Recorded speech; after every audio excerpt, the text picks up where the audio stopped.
What's up, you guys? Sean, Ross, Sapp. That was not a common Bengals W at all. Cincinnati Bengals lose to the Kansas City Chiefs. It's been almost a full week since the game. Thought I was going to be able to do this stream much earlier, but uh, the Royal Rumble called. Had a lot of work to do in the following week for the day job. This is very much just a vanity project, a therapy project today. I know before you guys say anything that the several of you watching that the mat doesn't fit on here right now. StreamYard's got a whole thing right now where I don't know. Buddy, I just don't know. Wish I had the answers, but it's been messed up. But hey, follow me on Common Bengals W on Twitter. Would greatly appreciate it if you guys did that. Yeah, this one was a hard one to swallow. Like, honestly, I was a little more disappointed in this than even the Super Bowl loss. I was and I'll tell you why. The Bengals were so ahead of schedule. Like, based on last year, what you would hear everybody saying was, "Oh, well, maybe the Bengals have a decent season in 2021. Maybe they make the playoffs in 2022, and then maybe they're contenders after that." Well, as it turns out, the Bengals were Super Bowl contenders, almost Super Bowl winners in 2021. In 2022, they had just an incredible season, 10 straight wins, all that good stuff. But this one disappointed me a little bit more because of a lot of the things surrounding it. I can take my favorite team losing to one of the best teams in the NFL, specifically one that they had beaten 3 times in a year, but the circumstances surrounding it, from all the trash talk that Bengals and people peripherally associated with it did before. We're fans. We can do that, but I feel like they're like the mayor and all that stuff. Like, come on, what are we doing here? Then, of course, we're going to get into the officiating and all that here on Common Bengals W. If you don't mind, leave a thumbs up. We would greatly appreciate it. We've got Pro Wrestling Podcast in here saying where the super chats at. We don't have super chats on here. We're not monetized yet, but you can just chat. Fendima Diva says it was rigged. Oh, buddy. I don't like, I'm not in the it's rigged thing, but there was definitely a lot of issues that I'm going to be bringing up. So let's go back to the start. I absolutely loathe, before the game, our Cincinnati Bengals players saying, "It's Burrowhead, it's Burrowhead," because you know who you won't hear saying that? Joe Burrow, or Jamar Chase, or Ted Karras, or T. Higgins, or the other leaders of this team, the veterans of this team. You do not want to give the Kansas City Chiefs, one of the best teams, probably the best team in the NFL, that motivation. You don't want to give Pat Mahomes, perhaps the most talented quarterback to ever do it, that extra motivation. So I didn't like that. And I had my friend Drew Baydala hit me up and was like, "Man, what's up with the mayor?" And I was like, "What are you talking about, man?" And then he sent me the stuff that the mayor was saying. The mayor, bro. What are we doing here? So, like, for everybody that was like, "Oh, man, Travis Kelce was so obnoxious after the game." Not really, man. Not really. The Kansas City Chiefs won the football game, even though I completely disagree with how they won it. They won. Ultimately, end of the game is scoreboard. Okay, who gets to brag? They get to brag. And that's what Travis Kelce did. And I don't blame him one bit for talking that trash. I don't blame Pat Mahomes one bit. Now, I mean, Joe Burrow said that he had nothing but respect for Pat Mahomes. He's a consummate professional. But Mahomes, he understandably took exception to that. He's one of the best quarterbacks for one of the best teams. And based on how things had went in the past with the Bengals, he wasn't necessarily keen on what was being said. Completely get that. Talk your trash. But to me, talk your trash after you achieve, after you accomplish. And the Bengals had accomplished before.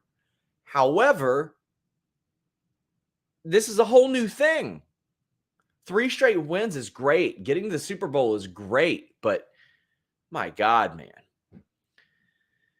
So let's talk about, we're going to almost Tarantino this. The Joseph Osai play was egregious. That was absolutely a penalty. You got to call that. That's a penalty no matter what.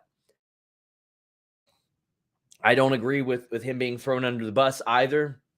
It is not easy to stop yourself running that fast, trying to make a tackle, trying to save the game, ended up costing the team the game. That sucks. You know what else also sucks? A lot of the penalties that the Bengals gave up that put them in a position to lose as well, like the Eli Apple thing.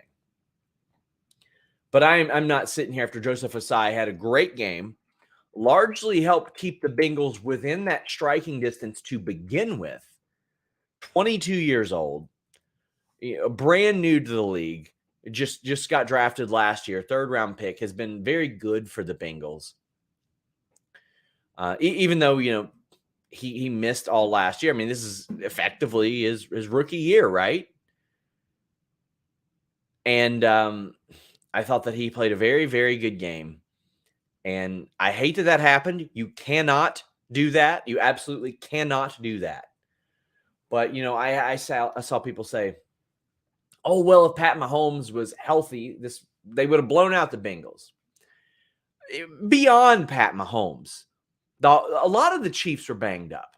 This was nowhere near a 100% game for either team. Like, the Kansas City Chiefs were ridiculously banged up. The Cincinnati Bengals had paper mache as an offensive line. They were missing 3 offensive linemen. Jackson Carman did his best last week. They just didn't do as well this week, especially early on. Got to do better.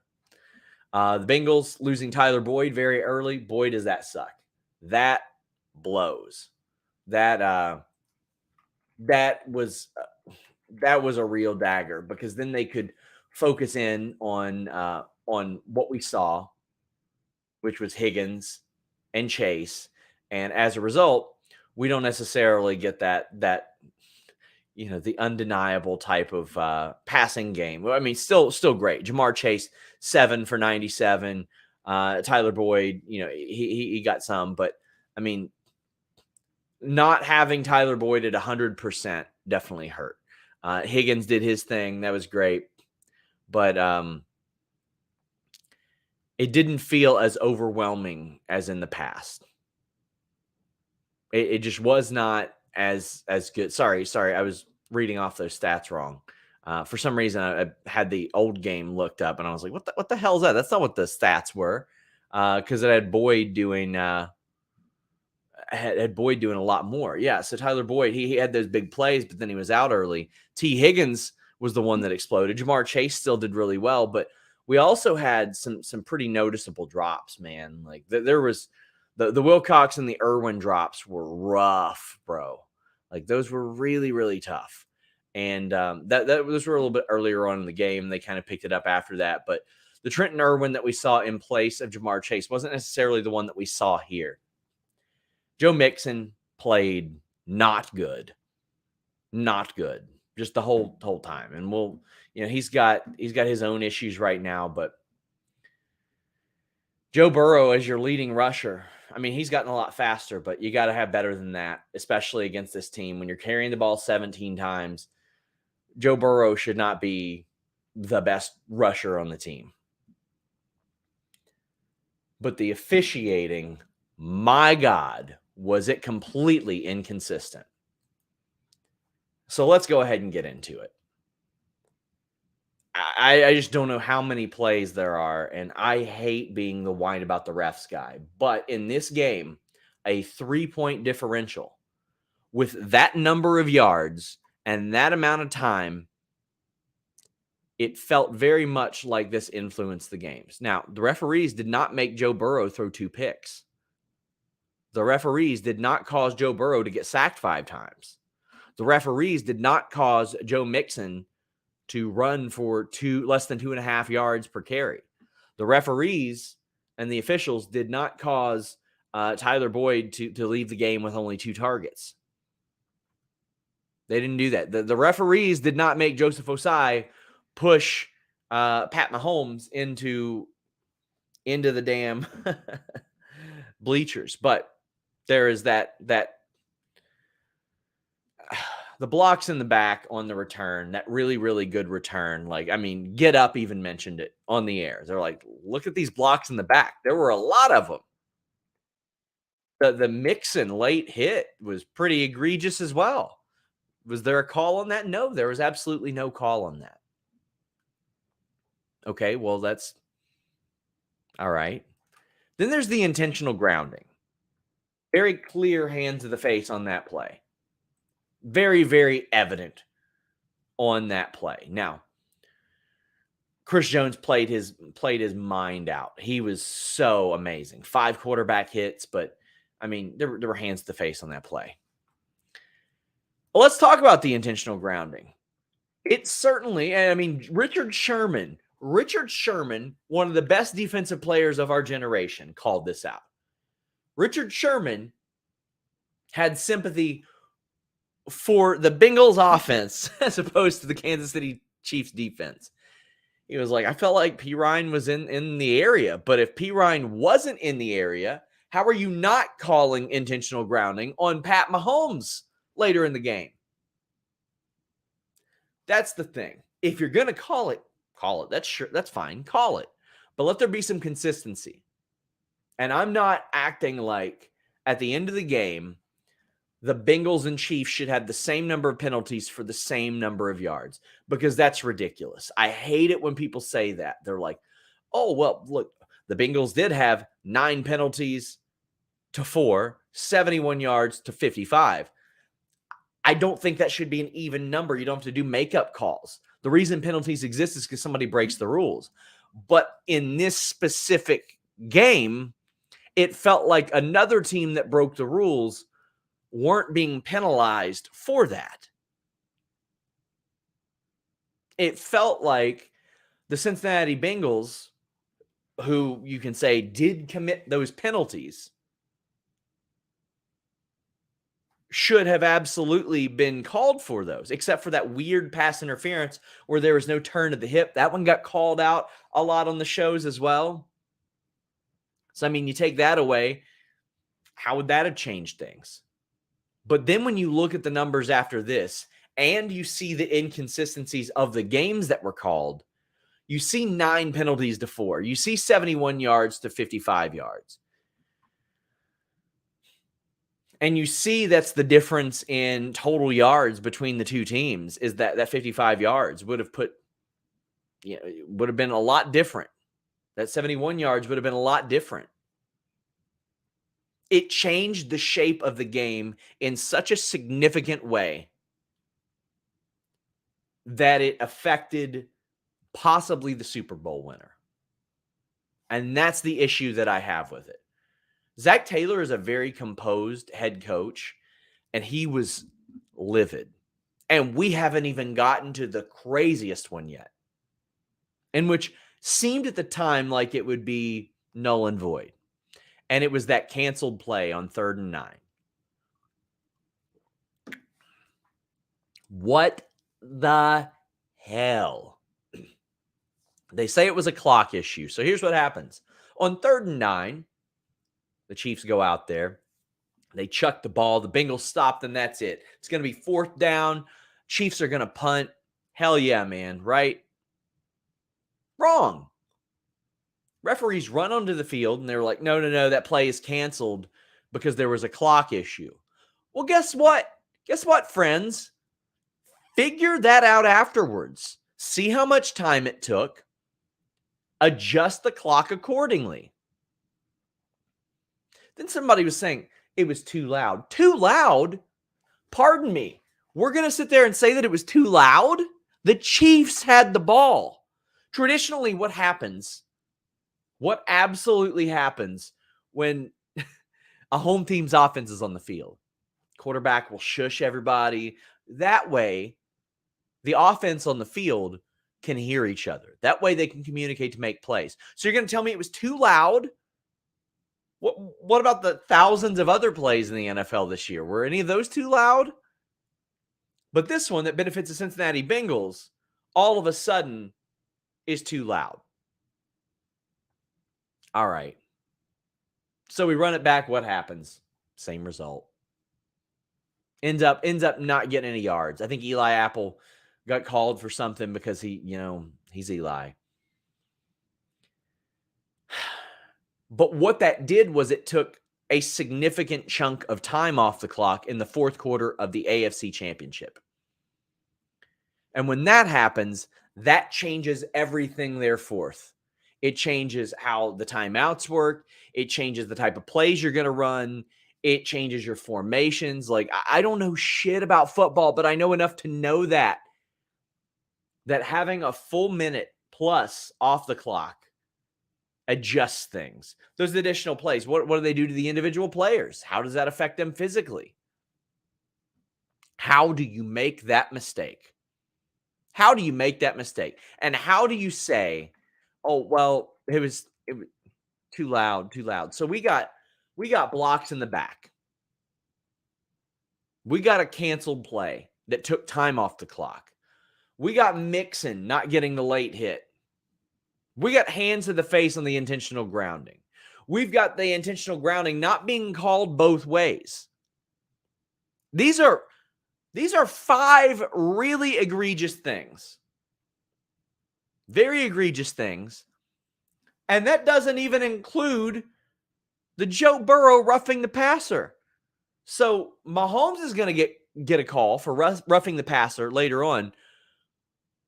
But Joe Burrow's throwing nearly from his end zone, launches the ball, is sitting there looking for like a full second and a half, comes through and gets pushed over. Like, listen, do I like the rule? Do I think that should be allowed? Yeah, I don't really mind it. No harm, no foul, but the rule is the rule. And if you're going to call it one way, you got to call it the other way. That's my issue with this game. If the Chiefs came in and beat the Bengals 30-3, I'd look at it and I'd be like, man, look, the better team won today. The better team ended up emerging victorious. The better team is going to the Super Bowl.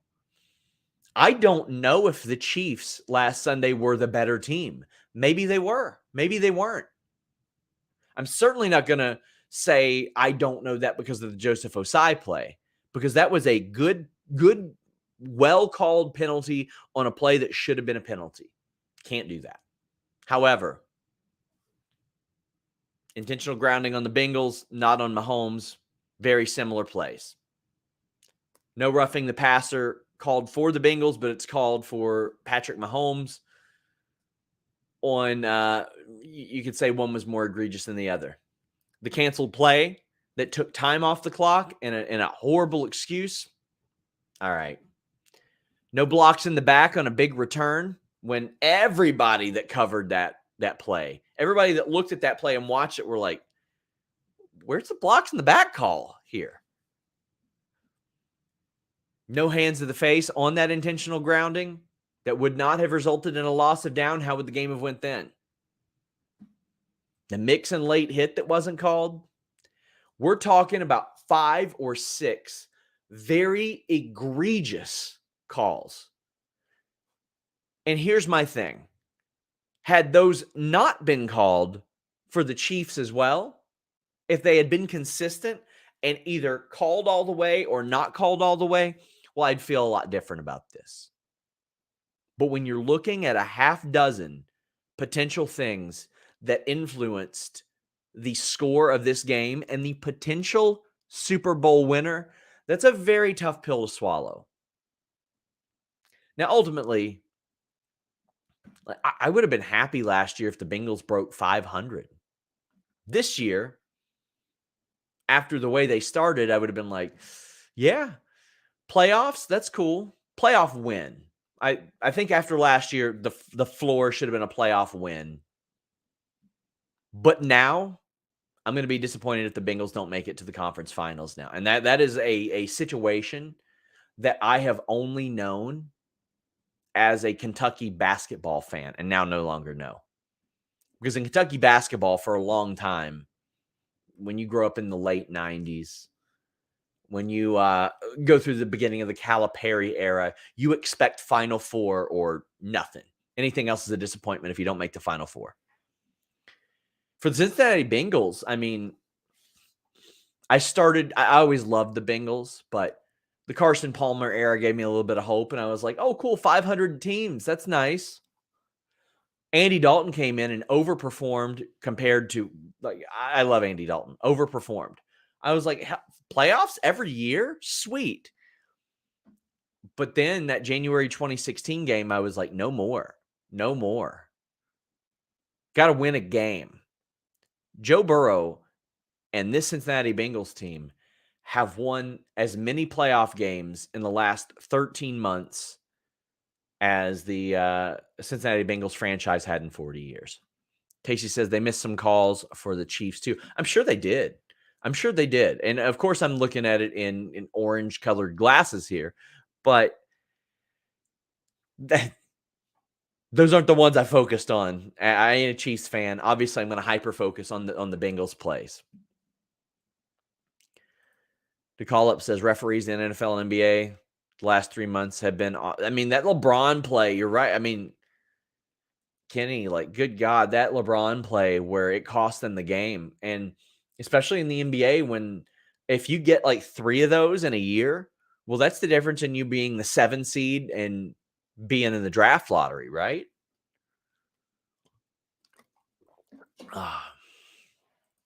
Braden says, Osai was our best D lineman all game. Just that one play is what he'll be known for, sadly. And I hate that.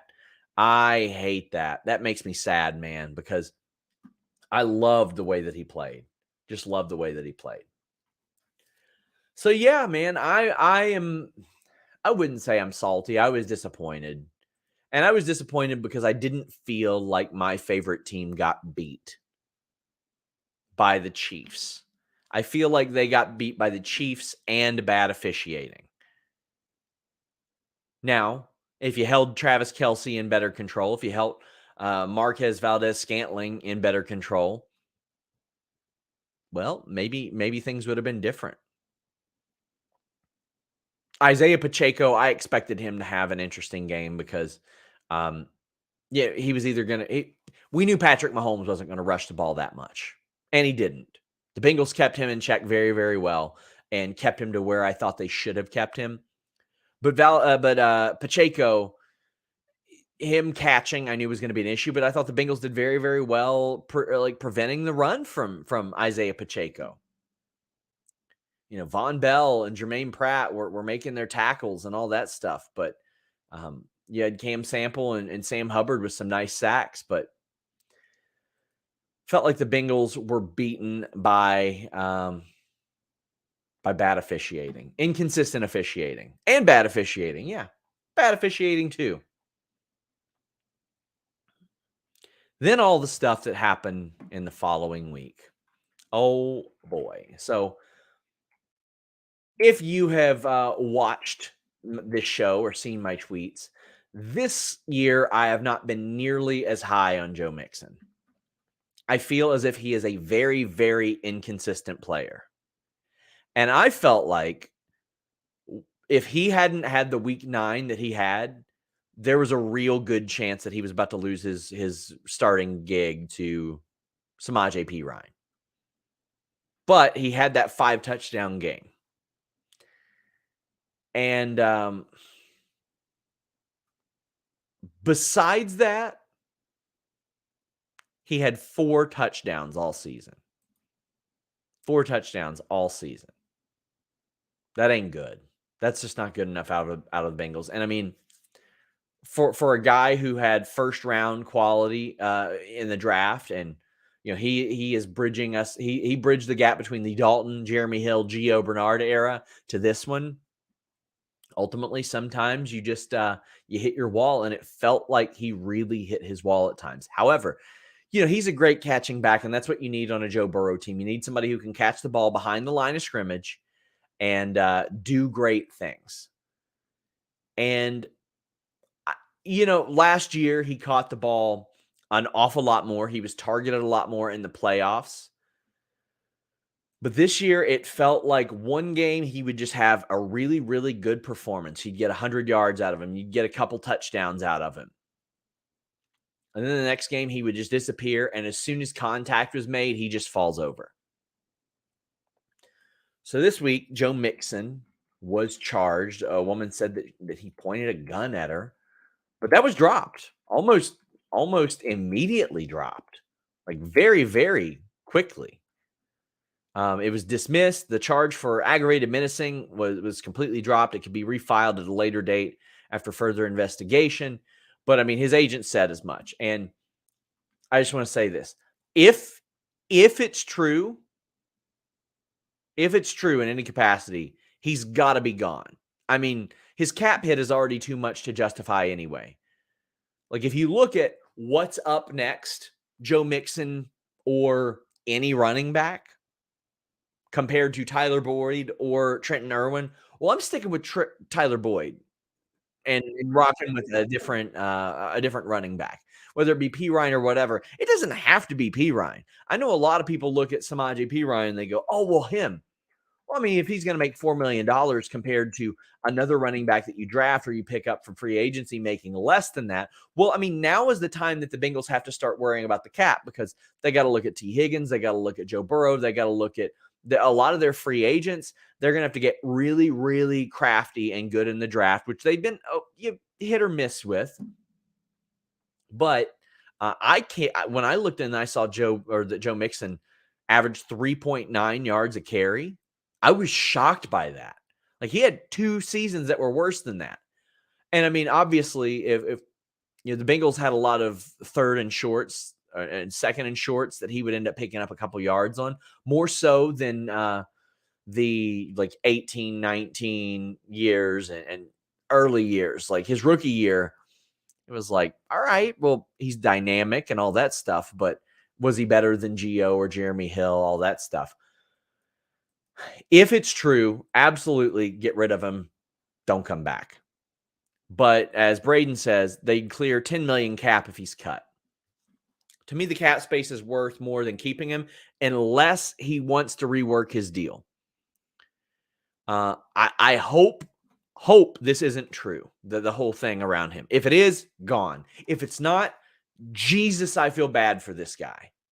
Now, keep in mind, he did some really terrible stuff in college, which you can feel one way or another about. He claims that a woman called him a racial slur, sexual slur.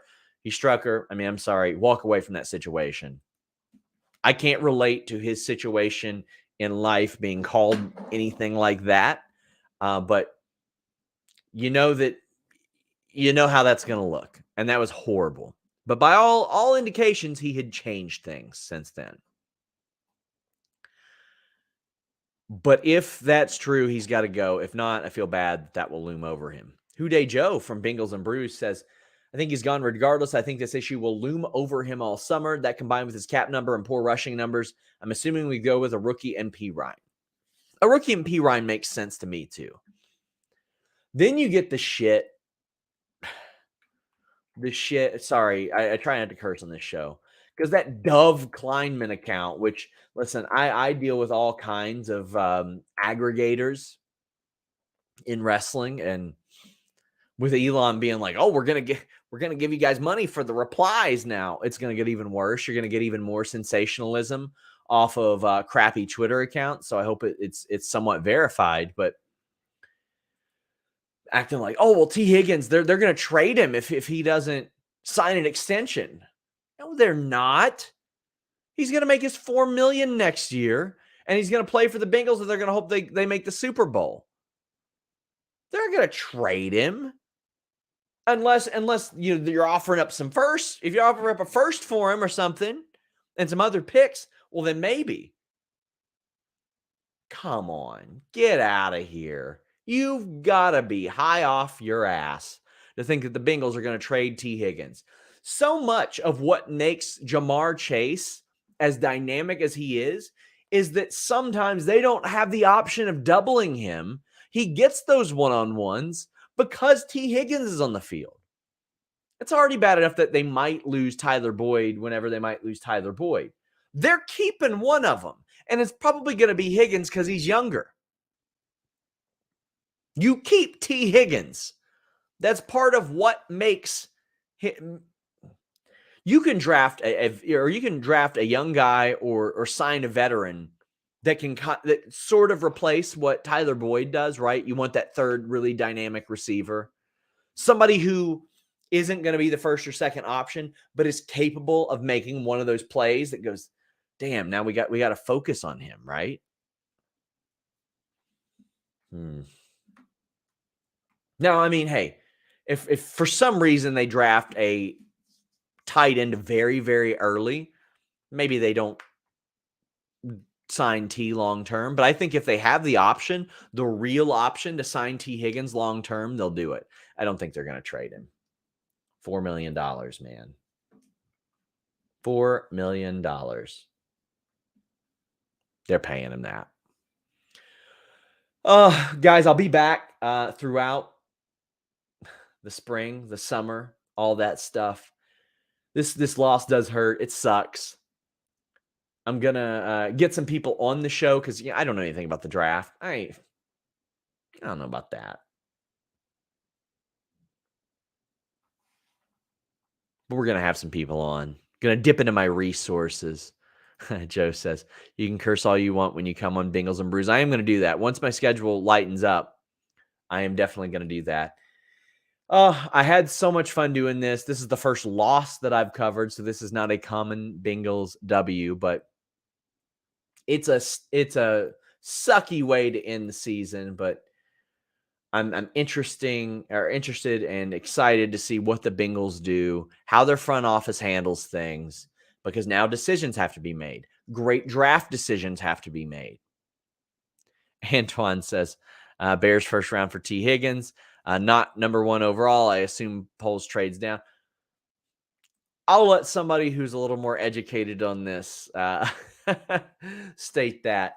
I like T. Higgins a lot, man. I like him a lot. I mean, in the past 6-7 years, the Bengals have basically had 4 different number 1 receivers and 3 or 4 different number 1 running backs. They've had Mixon, Gio, and Jeremy Hill just over the last 5 or 6 years.